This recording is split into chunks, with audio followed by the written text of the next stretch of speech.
Bismillahirrahmanirrahim. Assalamualaikum warahmatullahi wabarakatuh. Waalaikumsalam warahmatullahi wabarakatuh. Sahabat beriman dimanapun berada, jumpa lagi di Ustadz Danu Official Channel. Semoga kita selalu dalam lindungan Allah Subhanahu wa Ta'ala. Amin ya rabbal alamin. Di video kali ini kita akan ngaji lagi bersama guru kita semua, Pak Ustadz Danu. Assalamualaikum Pak Ustadz. Waalaikumsalam warahmatullahi wabarakatuh. Amin ya rabbal alamin. Dan juga ada Bang Jainuddin di sini. Ini yang punya kayu manis. Assalamualaikum Bang Jain. Waalaikumsalam Pak Dun. Aman ya? Alhamdulillah. Alhamdulillah. Sahabat beriman, kali ini kita akan menceritakan satu penyakit dari teman saya nih, Ji. Teman. Iya. Pak Tung nih, saya tahu temannya banyak nih. Teman mana nih? Teman kenal di jalan atau teman kantor? Ini mau jawab serius apa main? Jadi gini Pak, saat kemarin tuh saya ketemu teman ya, teman bercerita dia mempunyai satu penyakit perih di ulu hati gitu Pak Ustadz. Laki perempuan nih? Laki. Oh laki. Yang perempuan ada tapi enggak tak ceritain. Oh gitu. Itu katanya sejak muda perih aja gitu di ulu hatinya seperti itu Pak Ustadz. Kadang-kadang dia perih terus kayak nek gitu, kayak nek seperti itu. Tapi yang jadi masalah buat dia itu, beliau itu teman saya perih di ulu hati. Nah kira-kira itu kenapa Pak Ustadz? Apa ada hubungan dengan akhlak juga Pak Ustadz? Ya. Bismillahirrahmanirrahim. Assalamualaikum warahmatullahi wabarakatuh. Waalaikumsalam warahmatullahi wabarakatuh. Amin ya rabbal alamin.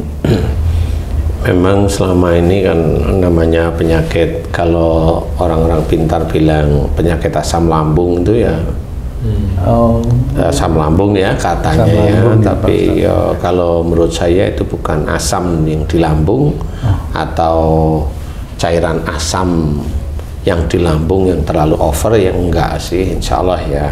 Termasuk kayak mah gitu juga? Ya mirip seperti mah. Kita sebagai seorang Islam belajar untuk memahami petunjuk Allah lewat kehidupan kita sehari-hari, ya kita harus mengacu kepada penyakit itu dengan musibah. Jadi musibah itu nggak cuma penyakit aja, kegigit lidah itu juga musibah. Oh iya. Maksudnya lidah kegigit. Lidah kita maksudnya. Oh iya ya. Lidah kegigit. Lidah kita kegigit. Lidah kita kegigit. Kok iya. kegigit lidah? Enggak bisa ya. Iya, ya. Maksud saya lidah kegigit. Jadi lidah kita kegigit, kemudian ada kerikil yang ngenain kepala kita, tubuh kita tersandung, itu tetap musibah. Cuma itu kan babnya yang kecil ya, dan musibah itu dan dijelaskan dalam Quran, wa ma asabakum min musibatin fa bima kasabat aydikum. Apa saja musibah yang kau terima itu disebabkan dari buah tanganmu sendiri. Nah, biasanya musibah itu seperti itu. Saya memberikan contoh, umpama ini memberikan contoh. Umpamanya Tung nih naik mobil, kemudian serempetan dengan orang depan, yang kena itu kaca spion. Yang umpama kaca spion itu fungsinya apa sih? Melihat ke belakang. Melihat ke belakang. Nah, biasanya kalau Tung yang nyetir itu biasanya seringnya bukan di setirnya, sebenarnya itu hanya gambaran. Biasanya Tung itu kalau sehari-hari kalau disuruh lihat ke belakang, evaluasi, muhasabah, itu biasanya bisa aja banyak ditolaknya. Nah, itulah salah satu gambaran dari Allah Ta'ala. Itu sebenarnya gambaran, itu petunjuk dari Allah Ta'ala sebenarnya. Nah, termasuk adalah kalau orang lain mau seperti itu nggak percaya, nggak apa-apa, nggak ada masalah kok. Ini hanya petunjuk dari Allah Ta'ala. Allah itu akan memberikan petunjuk. Kamu nggak itu bukan petunjuk, nggak masalah. Padahal apa yang kamu baca dalam sholat, surat Al-Fatihah itu sendiri bacaan dalam sholat, itu kan mohon diberi petunjuk oleh Allah Ta'ala. Petunjuk oleh Allah Ta'ala itu banyak sekali, sangat banyak sekali. Tinggal memahaminya. Tinggal memahami aja dia. Kalau dia nggak percaya, oh berarti memang dia nggak paham dia tentang hidupnya, itu nggak paham. Jadi begitulah kita hidup, karena petunjuk Allah akan diberikan.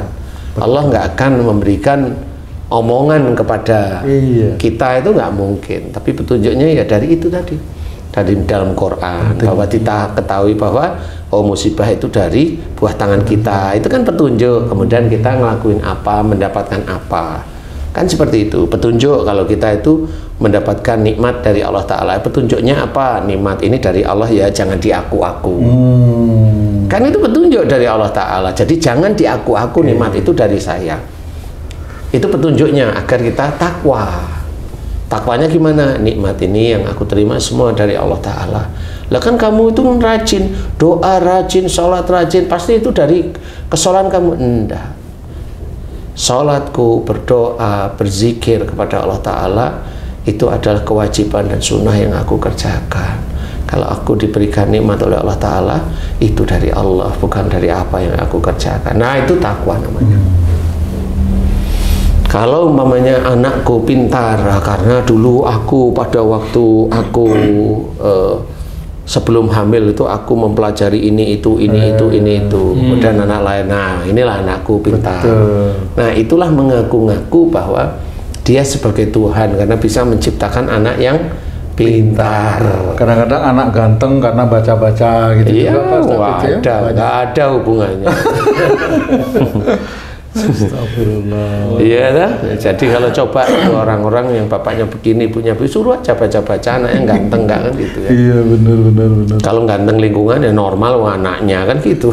Identik ya. Iya. Nah, sakit di ulu hati, perih atau panas atau mual itu insya Allah, apalagi dari sejak muda ya, ini yang paling gampang saya beritahukan adalah seringnya kaku di dalam diberikan masukan atau nasihat.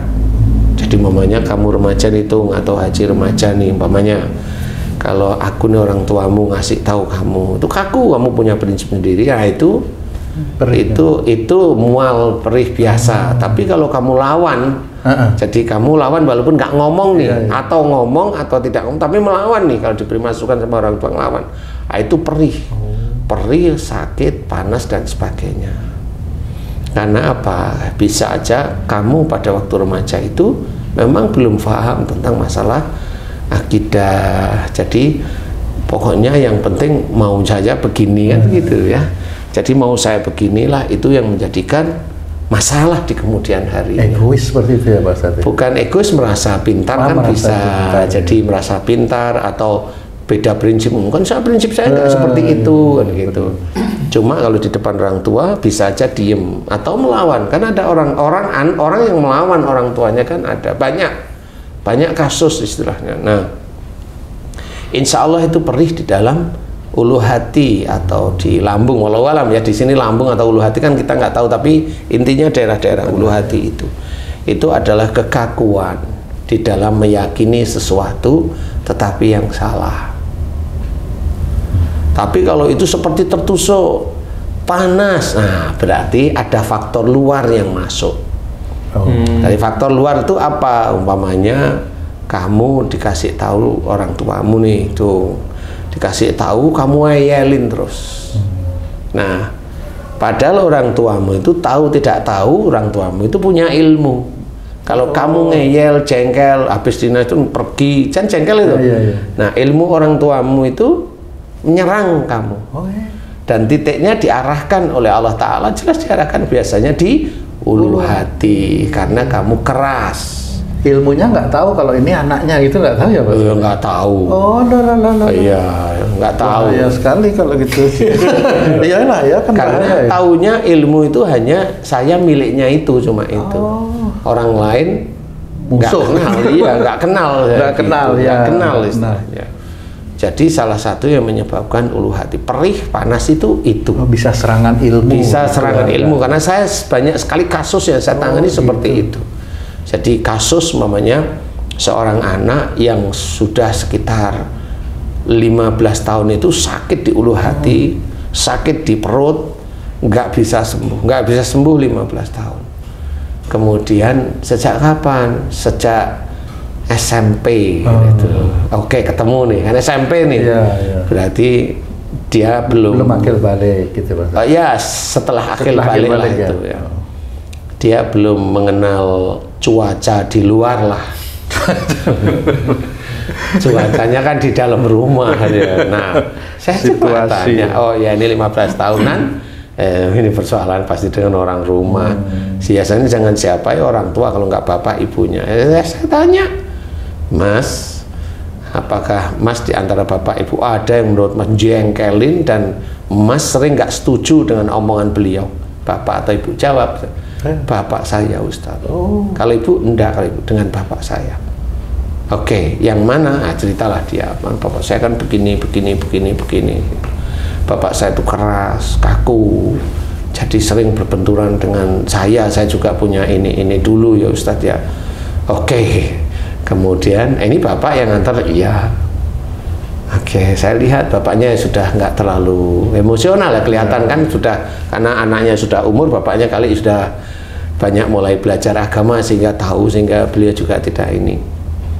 Kali pada waktu didik anaknya keras ya bisa aja kan, semuanya kan bisa aja. Nah, pada saat bapak punya ilmu, nah, saya juga ngomong jangan bilang nggak punya ilmu, karena rata-rata kalau ditanya punya ilmu bilang nggak, udahlah berpikir normal, punya apa enggak. Ya gitu aja. Kalau nggak punya bapak berilmu, ada nggak orang tua sebelum bapak itu punya ilmu? Nah baru dia jawab. Orang tua saya memang berilmu Ustaz, dan kakek-kakek buyut saya berilmu. Nah berarti insya Allah bapak punya dari buyut dan kakek-kakek. Begitu ya. Ya oke. Oke, ini jelas ilmu, makanya nggak bisa diselesaikan dengan cara medis kan gitu. Oke, bapak saya bilang, bapak ilmunya bisa diambil nggak ngerti, kan nggak ngerti, nggak merasa, ya kan gitu. Akhirnya saya kasih tahu, udah mohon pada Allah Taala ilmu yang menyerang anak bapak ini dimohonkan ampunan kemarahannya. Kan ilmu bapak kan yang marah itu namanya. Dimohonkan kemarahan ilmu bapak dan dicabut dari ulu hati dan perutnya anak bapak. Ngerti Ustaz, dan dia doa. Selesai doa saya tanya anaknya, gimana sekarang ulu hati sama perutnya? Panasnya hilang, sekarang adem Ustaz. Nah, cuma masih ada tinggal sedikit ganjel di ulu hati sama di perut sebelah kiri, ganjel aja. Oke. Kadang Mas, bagaimanapun juga orang tua jangan dilawan.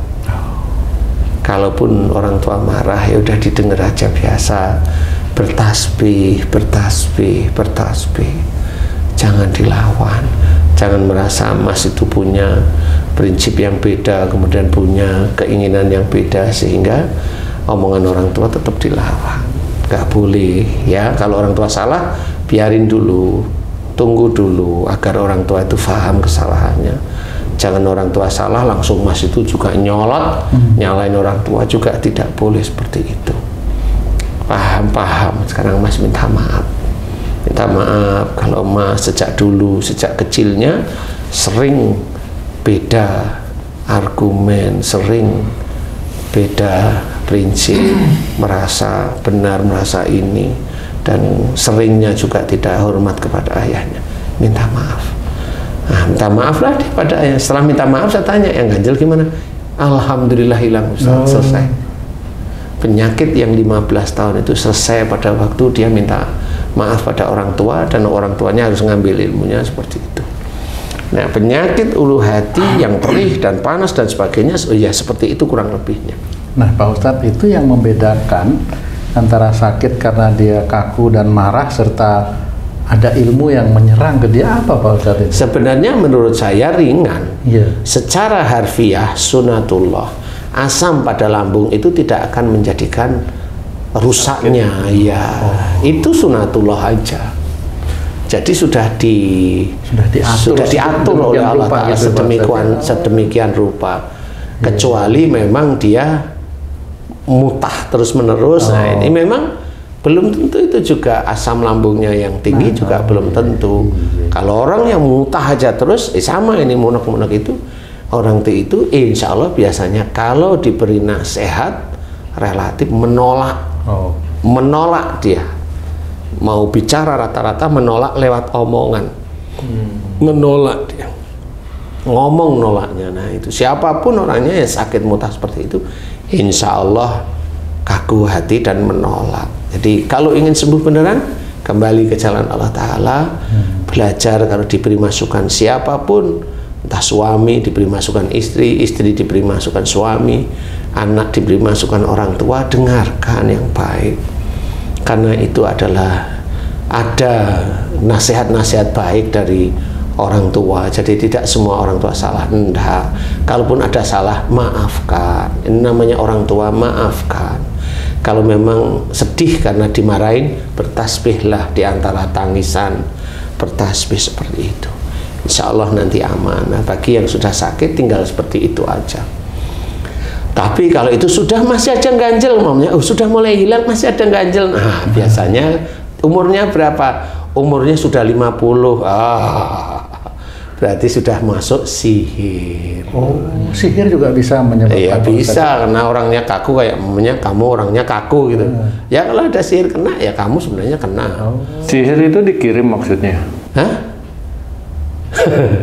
Ya sihir gimana sih kalau nggak dikirim, ya sihir ya semuanya dikirim. Berarti karena orang yang keras gitu, ada orang yang nggak senang ngirim gitu. Iyalah. Jadi menyihir jangan mengirim lah, nggak enak kalau menyihir. Nah, kalau mengirim paket. Nah, iya, mengirim kan paket nanti. Menyihir atau menyantet atau meneluh atau guna-guna umpamanya seperti itu. Nah, itu ada faktor sihir biasanya. Nah, Ustadz, saya sering menjumpai, bukan sering ya, hampir sebagian besar orang yang perutnya sakit. Karena orang awam itu antara lambung sama ulu hati itu bingung deh, sakit nih ulu hati apa lambung gitu kan. Rata-rata orangnya kurus, Ustadz. Rata-rata nih orangnya kurus. Nah itu disebabkan rata-rata juga jarang makan, Ustadz. Jarang makan itu maksudnya memang dia nggak mau makan, pokoknya males makan gitu kan. Nah, tapi makan sehari itu ya paling biasanya 3 kali, ini cuman sekali. Haji kali itu enggak? Makannya buah enggak? Tapi kan perutnya nggak sakit. Oh, iya. Nah, analogi seperti nggak mau makan dan lain-lain yang menyebabkan perut sakit, apakah sama yang seperti Ustadz jelaskan? Jadi kalau orang nggak makan itu kita amati dari teman-teman atau kita yang berpuasa. Berpuasa kan hanya sebelum subuh itu kan sahur, kemudian maghrib baru kita berbuka.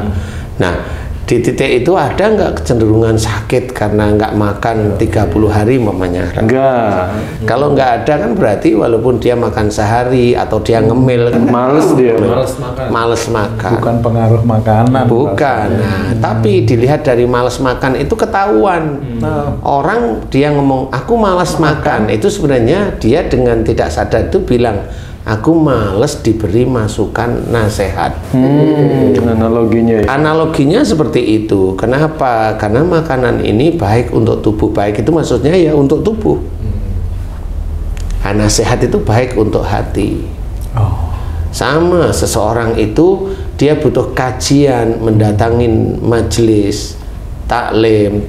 Itu memang butuh dia kajian. Tapi kajian bukan hanya datang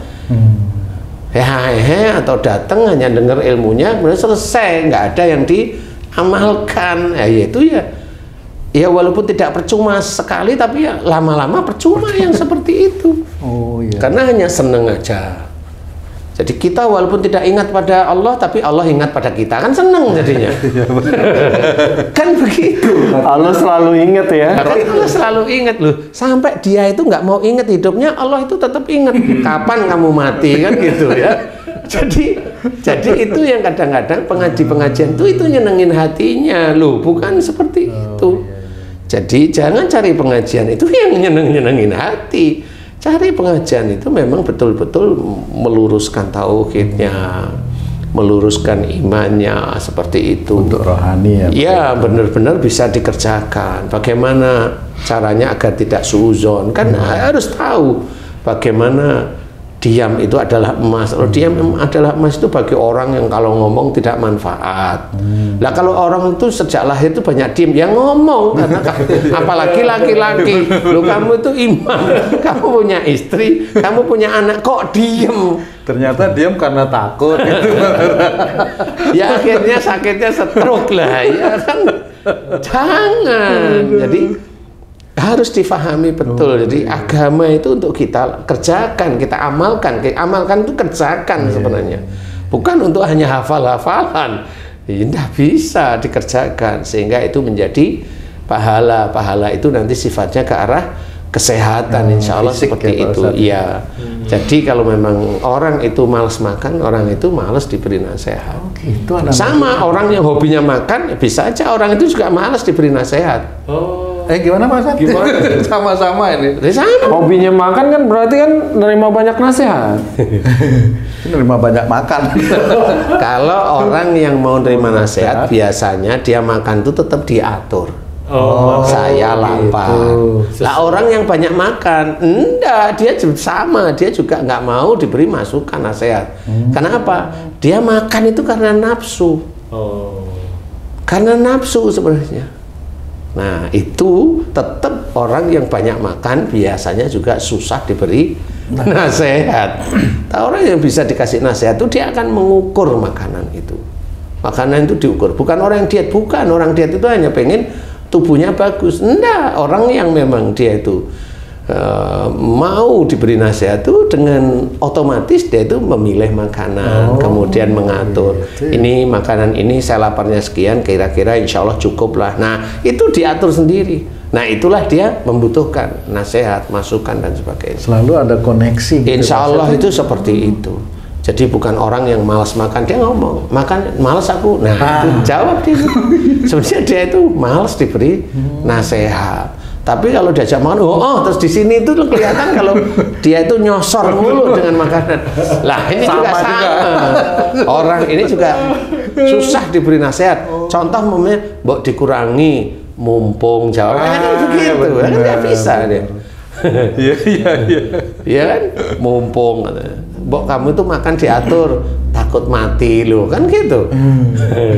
Makanya orang yang begitu susah diberi nasihat. Betul nggak tuh? Betul. Nah, kan betul katanya. Jadi malas makan yang benar itu memang betul, mamanya baru makan 1-2 jam ditawarin makan, ya otomatis ditolak. Tapi kalau memang malas makan itu mamanya makan pagi, ini sudah jam 3 sore kok nggak makan-makan. Kenapa? Males. Nah, itu. Jadi ada korelasinya dengan sebelum itu gitu loh. Jadi tidak sekedar males mamanya kayak kamu tuh mamanya ayo makan, ayo gitu. Padahal baru 1 jam makan. Lah kok ayo, kan nggak tahu kita. Wah, ini Pak Tung ini gampang nih dikasih nasihat kan gitu mestinya. Ya alhamdulillah, kan husnudon ya. Jadi kalau seseorang sakitnya di lambung atau ulu hati, perih, panas dan sebagainya, insya Allah itu orangnya kaku, siapapun orangnya, mau cewek, mau laki-laki, mau ibu-ibu, mau bapak-bapak, ini termasuk kaku. Jadi belajarlah untuk memahami bahwa kehidupan kita itu nggak perlu dengan kekakuan dalam mensikapi sehari-hari. Kalau istri saya itu susah dinasehati, atau suami saya itu kaku, arogan, ya kan namanya pernikahan kan tujuannya bukan mau pisah, kecuali kalau orang barat sana, orang-orang temennya VOC dan sebagainya itu kuno banget itu. Ya, kan gitu. Loh, kalau saya bilang VOC itu kan berarti dia penjajah. Makanya kalau pada saat dulu orang Indonesia minta dimerdekakan kan nggak dikasih. Nah, kan bener dia orangnya kaku termasuk. Ya. Orang VOC dan teman-temannya kan gitu ya. Nah, di sini harus kita ketahui bahwa harus belajar semuanya. Kalau tidak ingin penyakit lambung atau penyakit perut, perih dan sebagainya. Dan sebenarnya itu mudah kok penyelesaiannya, nggak sulit menurut saya. Pahami, kemudian merenung, oh ya benar saya termasuk kaku. Dengan siapa nih? Saya itu perih itu sejak remaja. Tinggal nginget-nginget sama bapak apa sama ibu, itu aja. Diinget, oh sama bapak. Seringnya sama siapa? Oh kayaknya sama bapak saya yang sering. Mesti aja sama ibu? Oh ya sama ibu juga iya. Sama dua-duanya berarti. Nah, mohon ampunlah kepada Allah Ta'ala kalau dulu sering membantah diberi masukan oleh orang tua. Kemudian kalau bapak ibunya masih ada meminta maaf setiap hari. Insya Allah itu hilang. kecuali ada sihir ya, kecuali ada sihir. Insya Allah kalau udah mulai ringan. Nah tadi Ed bilang sudah hampir hilang, cuma masih ada yang ganjel. Nah itu berarti ada sesuatu faktor luar, bisa dari ilmu bapak, bisa dari ilmu ibu yang marah kepada dia. Kenapa? Pada saat dinasihati bapak didengerin tapi gondok hatinya, itu gondok sekali. Wah itu ilmunya langsung nyerang. Emang nggak kerasa nyerang itu, tapi lama-lama ya pada waktu itu besok-besoknya meriang, agak panas dingin, flu, kemudian ininya lambungnya ini nggak enak, kemudian mual. Itu ilmunya nyerang. Itu bisa terjadi pada pasangan masing-masing juga berarti? Iya sama, iya. Iya benar. Bisa saling serang menyerang itu. Jadi insya Allah seperti itu. Jadi mohon ampun kepada Allah Ta'ala, kemudian minta maaf kepada orang tua kalau sakitnya sejak remaja. Tapi kalau sakitnya sejak menikah, ingat ini berarti urusannya dengan pasangan. Jadi gak cocoknya jengkel, saling ego, itu. Jadi sebenarnya itu petunjuk dari Allah Ta'ala. Jadi cara kita itu berpikir, petunjuk Allah Ta'ala itu sangat banyak sekali. Dan banyak orang-orang, saudara-saudara kita itu nggak paham bahwa itu petunjuk. Semua di dunia itu, di luar ada ujian. Ujian pun itu petunjuk dari Allah Ta'ala. Musibah itu petunjuk dari Allah Ta'ala agar kita bisa evaluasi. Nikmat itu juga petunjuk dari Allah Ta'ala bahwa Allah itu menitipkan. Jadi jangan diaku-aku. Istri petunjuk, suami petunjuk agar kita itu jangan banggain. Anak juga petunjuk agar kita itu tidak banggain kalau pintar, kalau ini ada kekurangan di ini. Semuanya itu petunjuk dari Allah Ta'ala. Kita harus belajar memahami bahwa kita itu punya masa lalu yang kadang-kadang masa lalu itu penuh dengan dosa. Masa lalu itu penuh dengan tidak pernah bersyukur. Jadi pahami itu, sehingga itu akan menjadikan kita dekat kepada Allah Ta'ala melalui istighfar. Amin. Dekat kepada Allah Ta'ala dengan membaca hamdalah. Dekat kepada Allah Ta'ala sehingga apa yang kita kerjakan itu ada Allah. Sehingga tahu bahwa ini harus saya kerjakan karena Allah. Kita tahu seperti itu, sehingga beda prinsip biasa saja. Kalau istri ngomong seperti ini ya jangan dianggap musuh. Istri ngomong begini kok dianggap musuh. Suami ngomong begini juga dianggap memang suami kok nggak pernah baik ya lah kan begitu. Itu bukan dianggap tapi benar juga ya. Nggak bisa jadi dalil juga itu Pak Ustadz ya. Gimana? Yang seperti itu kan. Dia nggak bisa jadi dalilnya kan cuma Quran dan hadis itu. Ya, jadi intinya harus belajar. Insya Allah ini kalau dimohonkan ampunan kepada Allah, insya Allah bisa. Mohon ampun lah yang benar. Terus kemudian berubah, taubatan nasuha itu ya berubah, jangan dilakukan lagi. Insya Allah perih atau kembung atau panas atau nusuk di dalam ulu hati, insya Allah bisa diizinkan hilang oleh Allah Ta'ala. Amin. Amin. Amin. Allahu a'lam. Alhamdulillah. Alhamdulillah, terima kasih banyak Pak Ustadz penjelasannya. Sahabat beriman dimanapun berada, demikian tadi analisa dan solusi yang sangat detail sekali yang telah diberikan oleh guru kita Pak Ustadz Danu dalam kajian kami kali ini. Mudah-mudahan Allah mudahkan kita untuk bisa mengaplikasikan apa saja yang disampaikan oleh guru kita Pak Ustadz Danu. Sampai jumpa di video kami yang lain. Wassalamualaikum warahmatullahi wabarakatuh. Waalaikumsalam warahmatullahi wabarakatuh. Alhamdulillah.